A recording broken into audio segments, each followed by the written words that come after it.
Turning our attention now to the ASX. Here's Matt Birney and Bulls and Bears with the latest public company views and interviews. Welcome to Bulls and Bears, where we break down the latest ASX announcements from public companies that are doing interesting things. Today's Bulls and Bears report is brought to you by Arrow Minerals, ASX code AMD. I'm Matt Birney and I'm joined now on 6PR by the Managing Director of Arrow Minerals, Howard Golden. Hi, Howard. Hi, Matt. How are you? Good. Arrow Minerals has its roots in Western Australia. However, in recent years, it has begun applying its expertise to the discovery and development of gold deposits in West Africa. The company now owns 4 key projects on the fertile greenstone belts of Burkina Faso in Africa, where its principal target is the Dassa prospect at its Davoli West project in that gold-rich nation. Howard, the Dassa discovery continues to grow and generate some impressive-looking numbers. What are the latest drill results out there? We just drilled 4,000 meters, Matt, and got some very good results. Numbers like 6 meters at 4 grams per ton from 43 meters,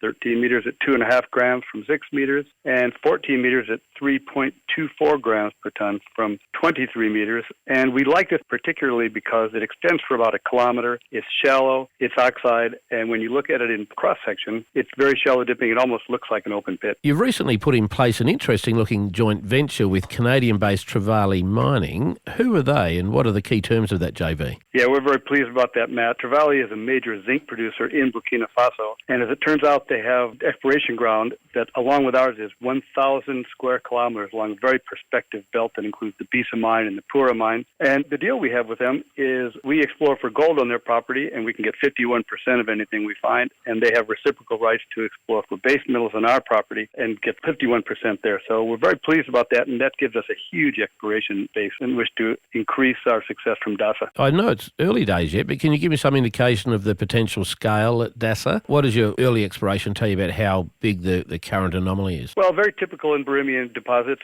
We have 2 zones. Each one is growing to be about 1 kilometer long, plus one about 7 kilometers away, which is looking to be sort of a similar size, plus this new ground we have with Trevally. So we anticipate putting together a bit of a district here, and we think that we can put together some economic mineralization quite easily. Burkina Faso's got some crazy big gold deposits there. Who are the big players in the region? Well, the most recent, of course, is West African Resource has the greater than 5 million ounce Sanbrado deposit, at which we have an exploration property adjacent. And of course, there's also the old Essakane, that's the sort of the anchor in Burkina with 7 million ounces. And Mana, right near to our Dassa deposit, has over 6 million ounces. So, and that's just 3 of 15 that are in production. Howard Golden from Arrow Minerals. Thanks very much for joining me on 6PR today. And remember, Bulls and Bears is only here to give you information, not advice, which you should, of course, seek independently. I'm Matt Birney. Thanks for listening to Bulls and Bears. For more public company CEO interviews, go to the Money page at 6pr.com.au and click the Public Companies tab.